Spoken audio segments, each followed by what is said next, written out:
بصوا تعالوا نشوف الحاجة الجميلة ديت عملناها ازاي وكانت ايه وبقت ايه.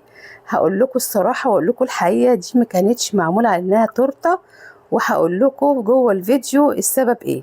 بصوا، 3 طبقات يا جماعة، والمانجا والكريمة تحفة تحفة، وضايفة عليها كريمة للحلويات. بص تحفة. يلا نشوف.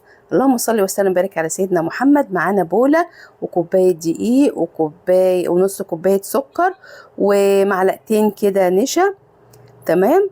وهنعمل بعد كده نضيف كده ايه نص معلقة بودر او معلقة صغيرة، بس عشان هي بالمعلقة الكبيرة. ومعانا هنا 4 بيضات وفانيليا ورشة فانيليا ومعلقة معلقة خل سوري. ومعانا هنا اللي هو ايه محسن. تمام. جميل جدا النوع ده يا جماعة، انا بستخدمه حلو قوي. وبجيب كده الكيلو معايا بيفضل في التلاجة، بستخدمه في الكيكات وفي الحلويات كده، يعني حلو قوي في المخبوزات كمان. يلا بينا كده. بصوا نضرب كويس جامد جدا كده بالمضرب لحد ما يتضاعف ويفتح لونه والكمية تتضاعف معانا. طبعا بنضرب في اتجاه واحد. تمام كده خلاص خلصنا الضرب. جبت بقى الصاج بتاعي ورق زبدة على اني بعمله سويسرول. تمام. هو كان في الاول خالص ان انا بعمله سويسرول. ضفت كده والخله وعملت كده وفضيت الهواء ودخلت الفرن وطلعت زي ما انتم شايفين كده. وكده بطلع الصاج وبعدين برمته، بس للاسف وقع مني، فطبعا مش هسيبه. جبت البوله بتاعتي وفرشتها كده، بطنتها بكيس كده ستريتش، وضفت اول طبقه وعليها مكعبات كده مانجا على كريمه، وضفت الطبقه التانية. بس بديهم كده، بشرب الكيكه بمعلقه كده معايا سكر شربات خفيف كده انا عاملاه، وبقيت اطري بيها الطبقات بتاعتي بتاعت السويسرول او بتاعت التورته. قلت هعملها تورته خلاص، هي كده بقى ايه، جابت معايا ان هي تورته. ما انا هعمل فيها ايه، هي اتكسرت هسيبها؟ لا طبعا، الست المصريه لازم تتصرف في الوقت ده وتعملها بالشكل اللي هي عايزاه. كده طبقات الكريمه كده خفيفه وجميله وغنيه والله. وانا مش بحب بصراحه طبقات الكريمه تبقى كتيره، بحب رقتها تبقى متوسطه كده جميله كده. وبعدين خلاص هنا بضفت بين كل طبقة المانجا معانا والكريمة، وادي اخر طبقة وخلاص هغلفها. وسبتها لتاني يوم في التلاجة عشان ابدأ اجهزها واوضب الكريمة بتاعتنا اللي بقى ايه هغلف بيها الوش من فوق.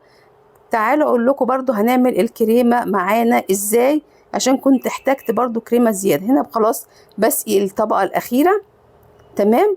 واغطيها كده بالاسترتش كده وطبقة كريمة برضو خفيفة زي ما احنا شايفين معانا، وهسيبها في التلاجة. ولايك وشير معايا عشان ما تبوظوش حاجة، ولما حاجة تعمل تتصرفوا ونعمل ندور كده على حيل معانا في المطبخ ونقدر نوظفها، وما نرميش حاجة وما نسيبش حاجة في حالها.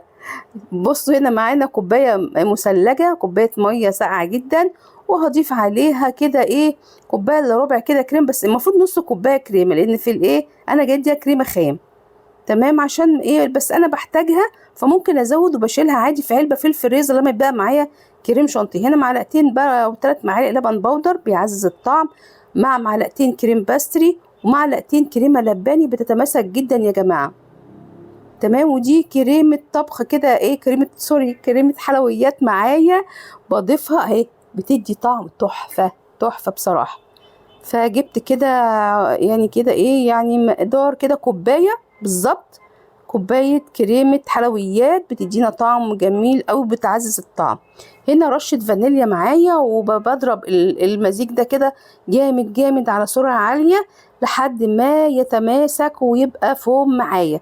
أنا مش عايزة أقول لكم أنا المطبخ عندي حر جدا، بس طبعا بحاول أشتغل بسرعة وأهو زي ما انتم شايفين. طبعا انتوا ممكن تشوفوها تلاقوها لا دي تورته للمبتدئين يا جماعه، عشان نبقى متفقين، تورته للمبتدئين. بس حقيقي والله حلوه جدا وعجبتهم في البيت.